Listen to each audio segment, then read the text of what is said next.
ఉండటం వల్ల ఇదిగోండి ఈ మొక్కని మీరు ఐడెంటిఫై చేయటం అంటే దీనికి పసుపు రంగు పూలు ఉంది, తెలుపు రంగు పూలు కూడా ఉంటుంది.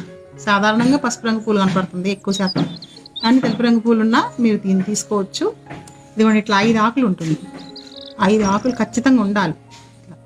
5 ఆకులు ఉంటేనే మనకి ఇలాంటి మొక్కే మనకు అనిపిస్తుంది, కానీ అలా 5 ఆకులు ఉన్నది మాత్రమే తీసుకోండి. మీరు పొరపాటు పడకండి, ఎక్కడ 5 ఆకులు ఉండాలి. దీనికి ఏం తగ్గిస్తుంది అంటే మన శరీరంలో దీన్ని కూర వండుకొని తినేవాళ్ళు ఒకప్పుడు దీన్ని కూర వండుకుని తినేవాళ్ళంటే మన శరీరంలో ఉన్న వాతం 1 సంవత్సరం వరకు పోతుంది. 1 సంవత్సరం వరకు వాతం అనేది శరీరంలో లేదు. వాతం వల్ల మన సగం వ్యాధులు, మొత్తం వాతం ఉండటం వల్ల వ్యాధులన్నీ సగం పైన వ్యాధులన్నీ మనకు పోతాయి. కాబట్టి ఇది కూర వండుకొని తింటే సంవత్సరం వరకు మనం ఆరోగ్యంగా ఉండొచ్చు అనమాట. వాతం పోయిందని అంటే వ్యాధులు చాలా వరకు పోయినట్టే కదా, వాతం వల్ల చాలా వరకు వస్తాయి. అలానే తలకు సంబంధించిన వ్యాధులు, తలలోకి సంబంధించిన వ్యాధులు ఏదైనా సరే, ఇది అది అని కాదు, తలకు సంబంధించిన వ్యాధులు